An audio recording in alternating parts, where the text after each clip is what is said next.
Selanjutnya marilah kita simak bersama arahan Presiden Republik Indonesia Bapak Prabowo Subianto.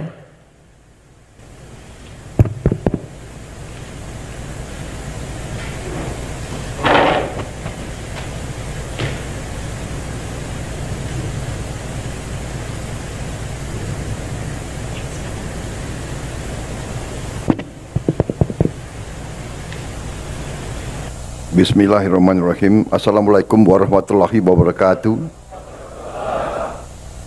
Selamat siang, salam sejahtera bagi kita sekalian.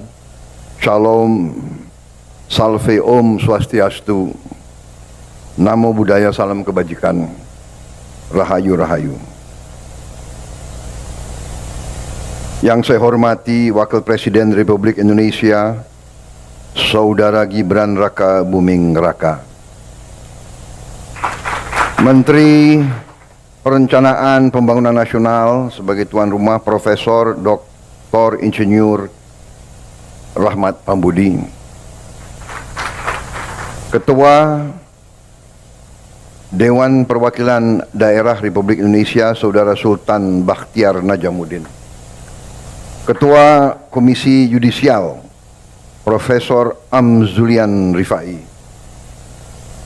Ketua Badan Pemeriksa Keuangan Republik Indonesia Ibu Isma Yatun yang mewakili, Ketua Badan Legislasi DPR RI Saudara Bob Hasan,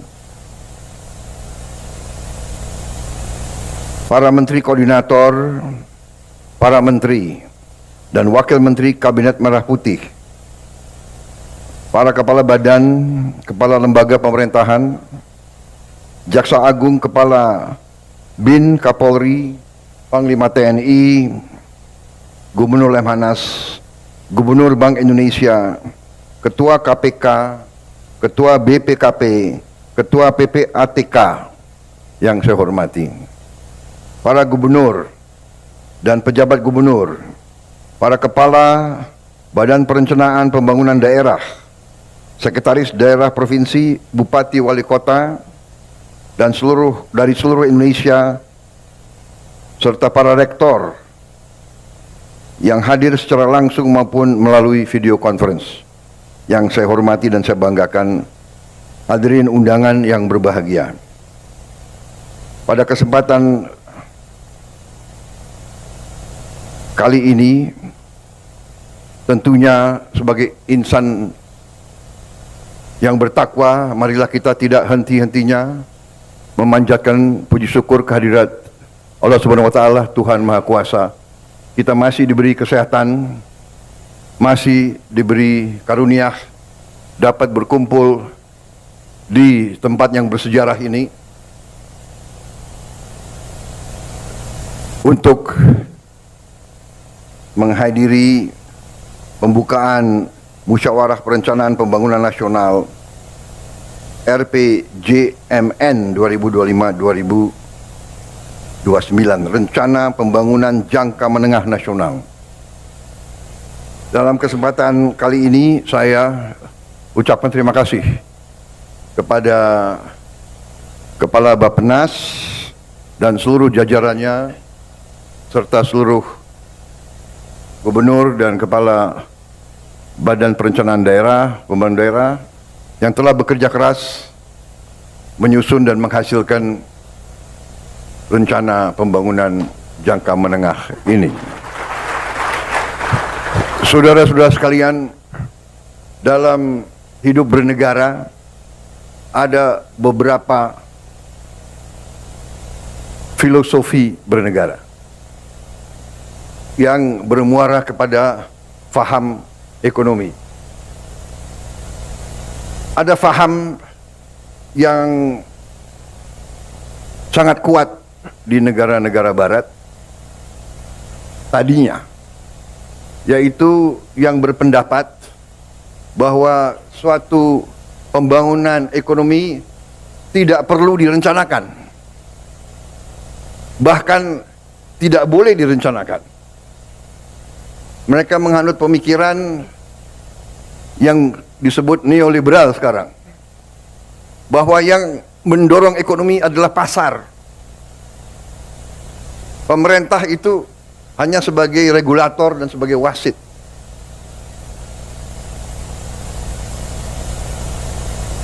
Bangsa Indonesia dalam Undang-Undang Dasar 1945,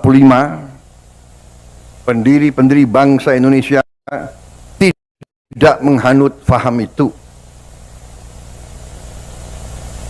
Pendiri-pendiri negara ini menghanut faham bahwa perekonomian disusun atas dasar azas kekeluargaan. Pemerintah bukan hanya wasit, pemerintah bertanggung jawab, pemerintah dipilih oleh rakyat, pemerintah harus menjadi pengayom rakyat, pemerintah harus jadi pemimpin, pemerintah harus jadi pelopor, pemerintah harus menjadi pengelola, pemerintah harus memanage ekonomi, pemerintah harus menjaga segala kekayaan bangsa Indonesia.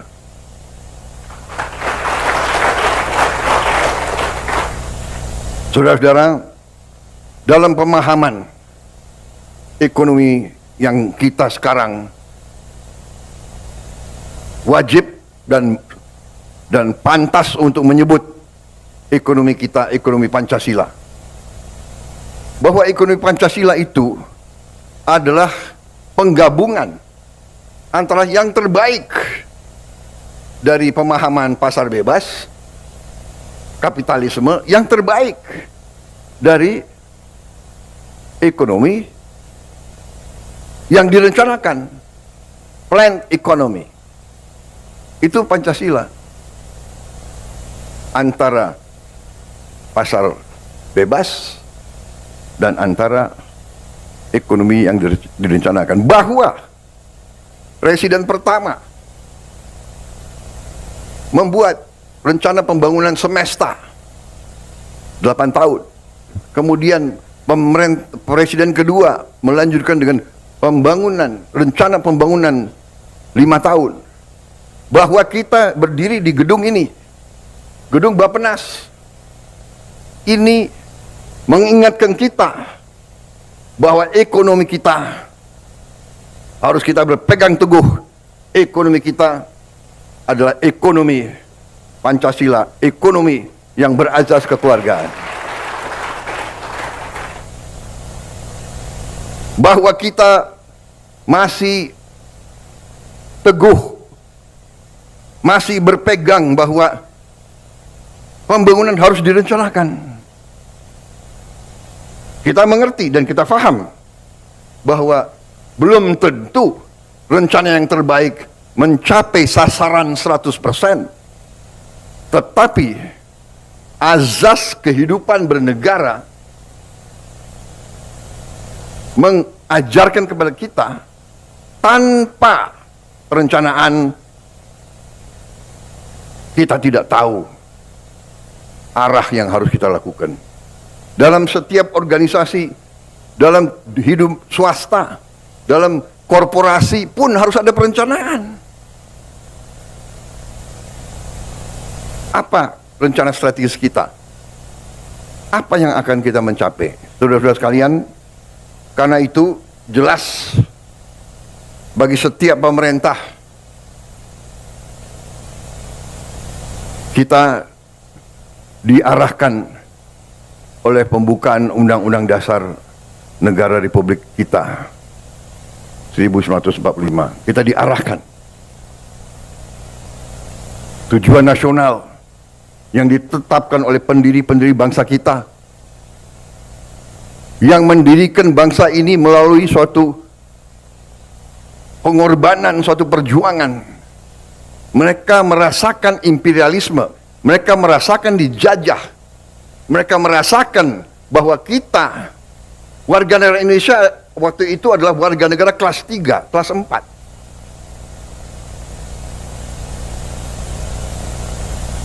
Tujuan nasional pertama, azas perlindungan, melindungi segenap bangsa Indonesia dan seluruh tumpah darah Indonesia.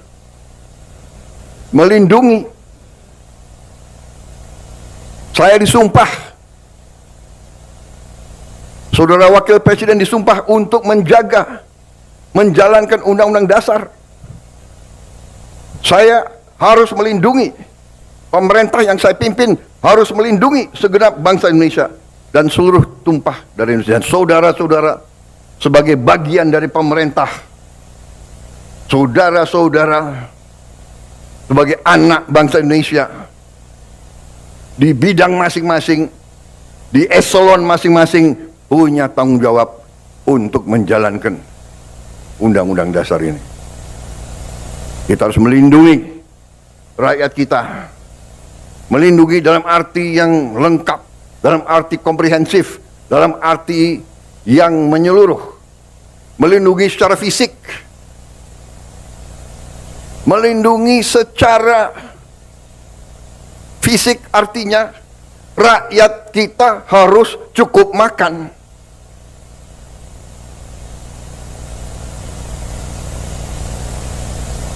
Melindungi secara fisik rakyat kita harus cukup makan. Melindungi segenap tumpah darah artinya kita harus swasembada pangan. Bagaimana kita mau lindungi segenap bangsa kalau kita tidak bisa jamin makan? Tidak ada negara, tidak ada peradaban tanpa pangan.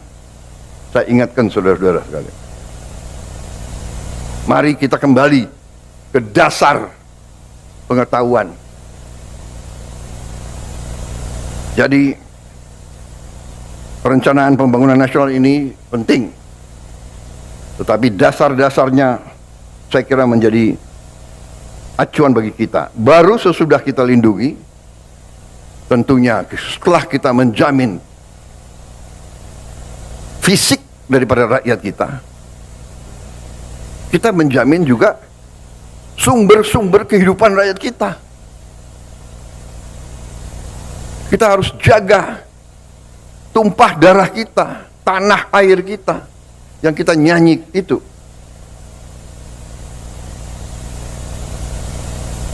Memajukan kesejahteraan umum, perintah Undang-Undang Dasar, mencerdaskan kehidupan bangsa. Dan kita ikut melaksanakan ketertiban dunia. Kita juga berperanan. Tapi bagaimana kita berperanan kalau rumah kita tidak beres? Kalau dapur kita tidak beres? Jadi saudara-saudara, ini penting saya sampaikan karena upaya kita untuk swasembada pangan dan swasembada energi ini adalah dasar kedaulatan. Dasar kedaulatan. Begitu kita menjamin swasembada pangan kita, dan insya Allah dalam beberapa tahun kita menuju swasembada energi, harus ya, karena ada budaya di bangsa Indonesia ini saya perhatikan ya, segelintir tentunya, tapi kadang-kadang segelintir orang-orang yang menganggap dirinya pintar, selalu meragukan kemampuan bangsa Indonesia, rasa rendah diri.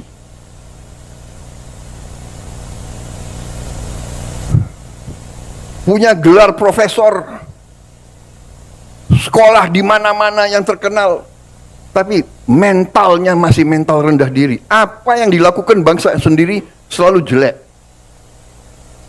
Belum kita bekerja sudah mulai nyinyir. Ya,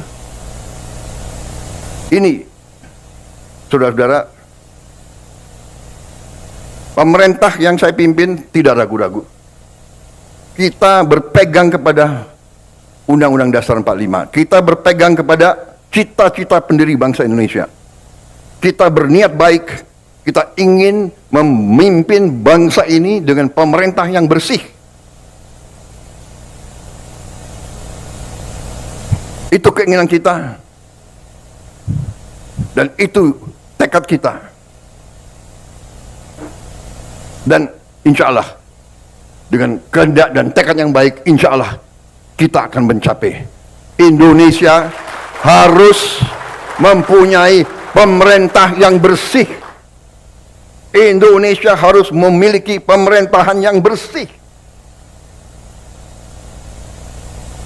Saudara-saudara, berkali-kali di setiap kesempatan saya bicara, kita harus hentikan kebocoran-kebocoran.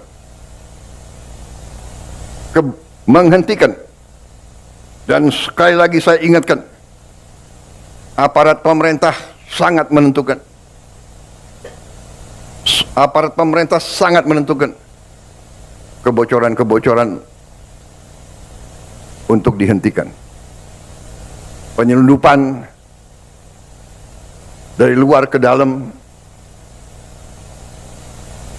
Penyelundupan dari luar ke dalam adalah membahayakan kedaulatan Indonesia. Penyelundupan tekstil mengancam industri tekstil kita, mengancam kehidupan ratusan ribu pekerja kita.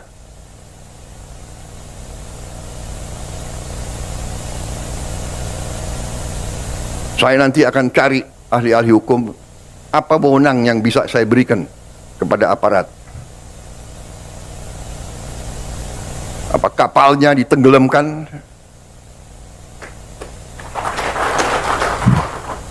Tolong para profesor di pemerintah saya itu tolong kasih saya ya masukan. Nanti saya dibilang nggak ngerti hukum lagi. Gitu. Tapi kalau dia mengancam kehidupan rakyat Indonesia, kalau perlu kita tenggelamkan kapal-kapal itu. Dan saya mohon ya, kalau sudah jelas melanggar, jelas mengakibatkan kerugian triliunan, ya semua unsurlah. Terutama juga hakim-hakim, ya vonisnya jangan terlalu ringan lah.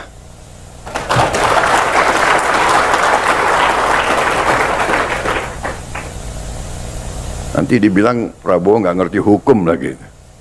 Tapi rakyat pun ngerti, rakyat di pinggir jalan ngerti. Ngerampok triliunan, kalau triliunan, ratusan triliun. Vonisnya sekian tahun. Nanti jangan-jangan di penjara pakai AC, punya kulkas, pakai TV. Tolong Menteri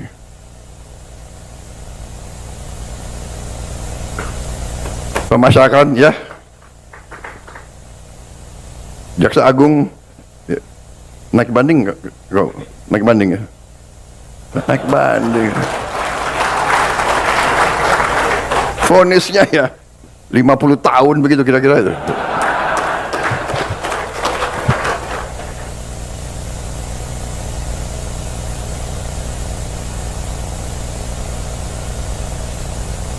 Kita semua, mari kita kembali ke jati diri kita, kembali ke 17 Agustus 45, cita-cita pendiri bangsa kita. Saya tidak mau nyalahkan siapapun, ini kesalahan kolektif kita. Mari kita bersihkan.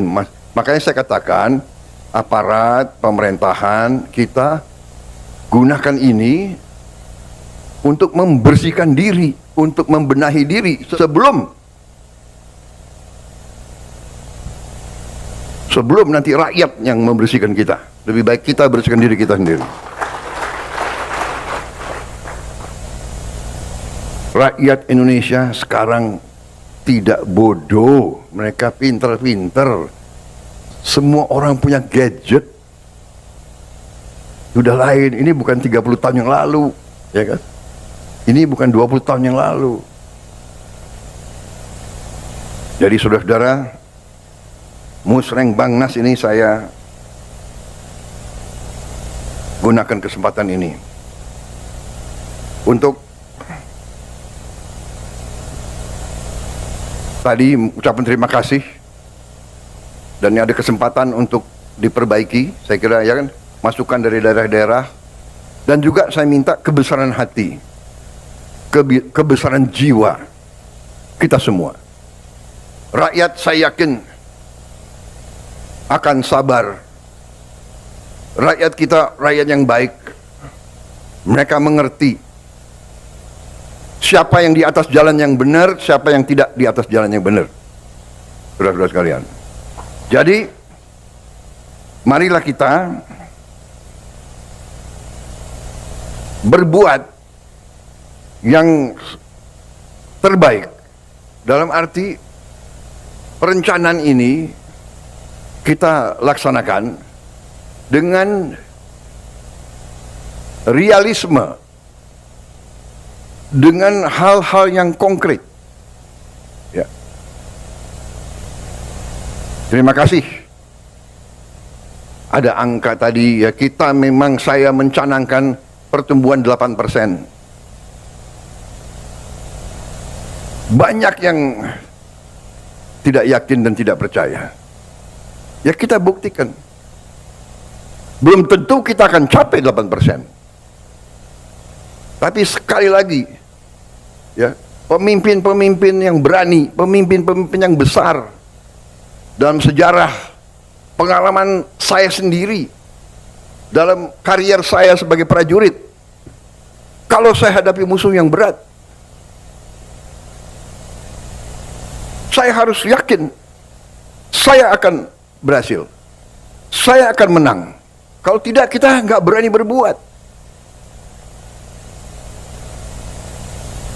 Bung Karno menyampaikan, mengatakan kepada kita, gantungkan cita-citamu setinggi langit. Kalau kau tidak mencapai langit, minimal kau jatuh di antara bintang-bintang. Itu memang istilahnya memotivasi kita. Kalau Belanda dulu mengatakan bahwa kita ini tidak pantas merdeka tahun 45. Belanda mengejek kita. Apa? Kamu? Hei orang Indonesia, hei orang pribumi, kau mau merdeka? Bikin peniti saja tidak bisa. Dulu kita dituduh bikin peniti saja tidak bisa. Tapi kita mau merdeka. Proklamasi kemerdekaan kita berapa itu? Mungkin tiga baris ya. Proklamasi yang tersingkat saya kira dalam sejarah dunia, iya kan? Hal-hal yang menyangkut pemilihan akan pokoknya administrasi belakangan ya, merdeka dulu, kan begitu. Tapi sekarang tidak, administrasi harus baik, ya kan? Kalau enggak dikejar BPKP, KPK, BPK, kita administrasi baik. Makanya ada Badan Perencanaan Nasional, ada Bapeda. Tapi saya minta kebesaran jiwa dalam arti ini. Ada prioritas kita. Ya, jadi mungkin KL-KL sebagian tidak akan mendapatkan anggaran yang dicita-citakan. Saat ini nanti kita lihat perkembangannya. Ya, jangan ganggu Menteri Keuangan terus. Karena Menteri Keuangan itu bertanggung jawab kepada saya. Waktu saya Menteri Pertahanan, selalu saya dibatasi oleh Menteri Keuangan.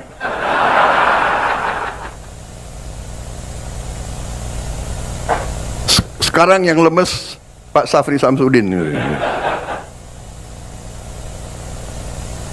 Kalau dia merasa dibatasi oleh Menteri Keuangan, nanti Menteri Keuangan mengatakan ini perintah Presiden. setelah saya jadi presiden, saya harus mikir, ya kan? Pertahanan sangat penting, tapi anak-anak ini harus makan, iya kan? Guru-guru gajinya harus diperbaiki. Hakim-hakim harus segera dibikin rumah-rumah dinas yang layak. Tidak boleh ada hakim yang kontrak.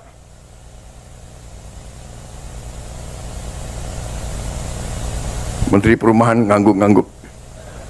Terima kasih Menteri Perumahan. Tambah rambut putih aku lihat kau itu. Baru 2 bulan udah, tapi masih senyum. Saya terima kasih. Jadi ini juga para gubernur, para bupati, ya, yang ikut rapat ini melalui video conference, saya mohon juga jiwa besar dan kesabaran. Mungkin ada beberapa yang harus kita dahulukan, tapi percayalah ujungnya nanti gubernur bupati yang akan merasakan. Contoh, dana desa adalah sekarang 1 miliar 1 tahun. Benar ya? Dengan program makan bergizi, ya, itu nanti uang yang beredar di desa mungkin akan naik 5, 6, 7 kali. Saudara-saudara sekalian. Jadi bukannya kita akan tambah, tapi melalui mekanisme yang kita yakin harus sampai ke sasaran. Harus sampai ke sasaran. Dan untuk seluruh aparat, seluruh eselon, ya, budaya markup, budaya penggelumbungan proyek dan anggaran itu adalah korupsi.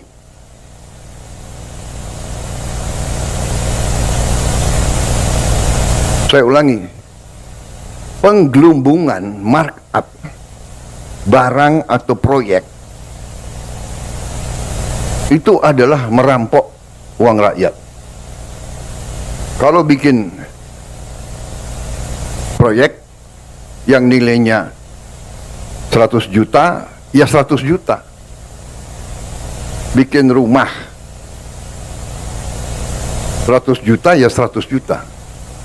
Jangan 100 juta dibilang 150 juta. Budaya ini harus kita kurangi, saudara-saudara. Bukan kurangi, maaf, harus kita hilangkan. Ya.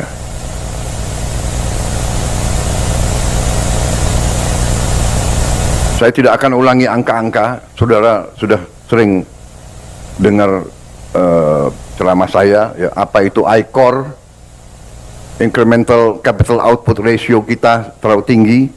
Kenapa? Ya, kebocoran. Saya juga tidak akan paparkan di sini laporan-laporan yang saya terima, kebocoran-kebocoran, kehilangan uang dari judi online, dari penyelundupan, dari illegal mining, dari illegal logging, dan sebagainya. Tidak dalam kesempatan ini, tapi pada kesempatan lain kalau perlu. Di sidang kabinet sudah saya paparkan, nanti khusus mungkin bupati dan gubernur saya undang khusus. Bukan saya apa-apa, saya tidak mau menurunkan moral daripada anak-anak muda kita. Tapi rakyat harus yakin, harus bertekad bahwa kita sekarang ingin melaksanakan pembangunan nasional dengan mengurangi segala bentuk kebocoran, manipulasi, markup, akal-akalan, dan sebagainya. Dan ini membutuhkan kerjasama semua pihak, yudikatif, legislatif, pemerintahan, aparat, semua kita harus kerjasama. Tadi saya katakan, ya, Rakyat kita itu bukan rakyat yang bisa dibohongi terus. Sudah jelas kerugian sekian ratus triliun, vonisnya seperti itu. Ya, ini bisa menyakiti rasa keadilan.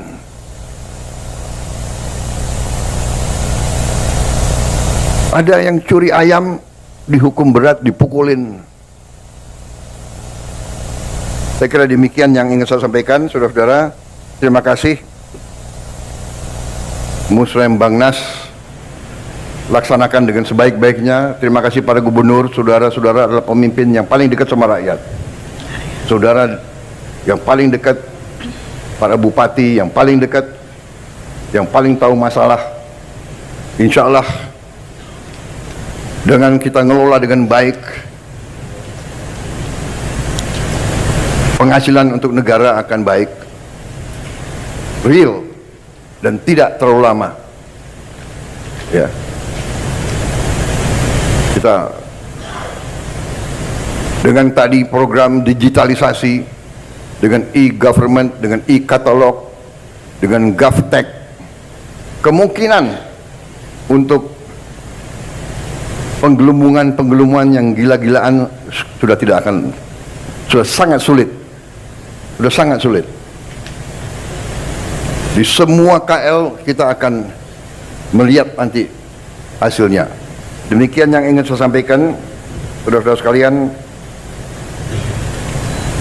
Saya optimis, saya yakin bahwa kita akan berbuat baik dan kita akan bikin kaget semua pihak luar negeri.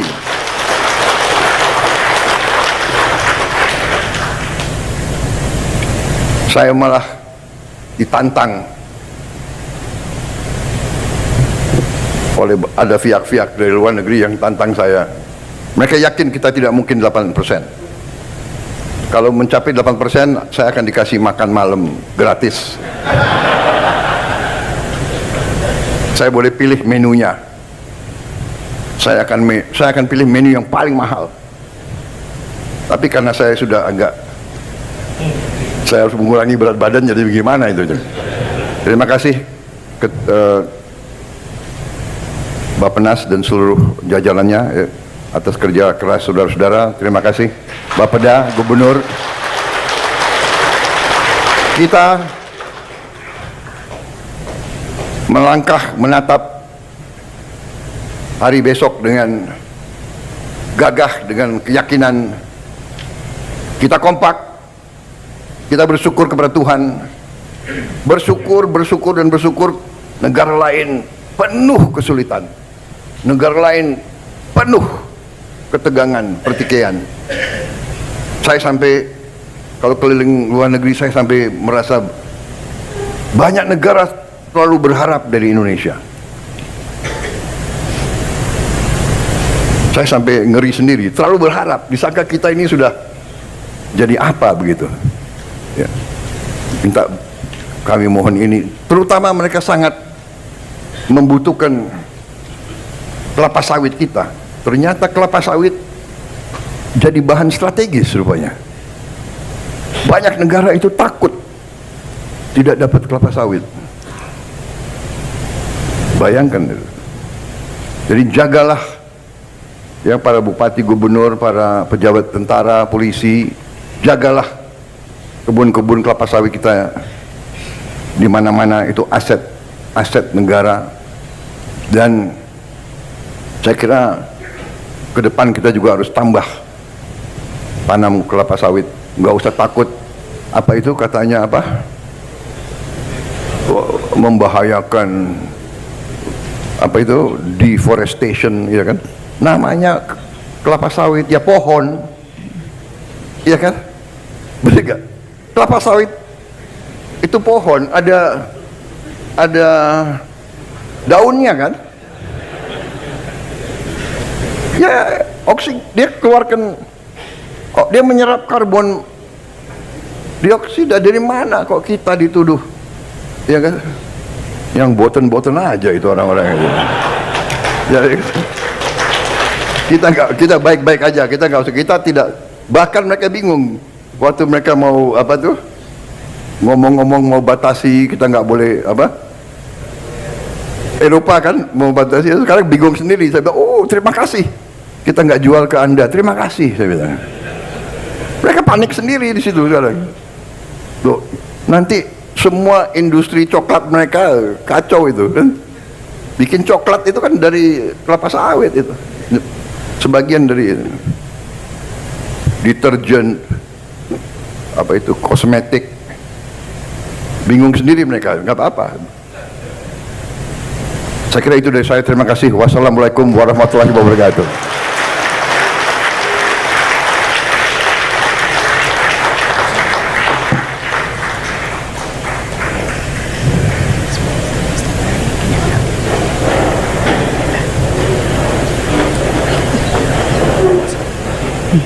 Kakak ini.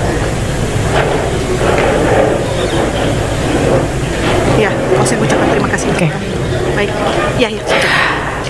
Kami mengucapkan terima kasih atas kehadiran Presiden Republik Indonesia dan Wakil Presiden Republik Indonesia dalam acara pengarahan Presiden Republik Indonesia pada Musyawarah Perencanaan Pembangunan Nasional Rencana Pembangunan Jangka Menengah Nasional tahun 2025-2029.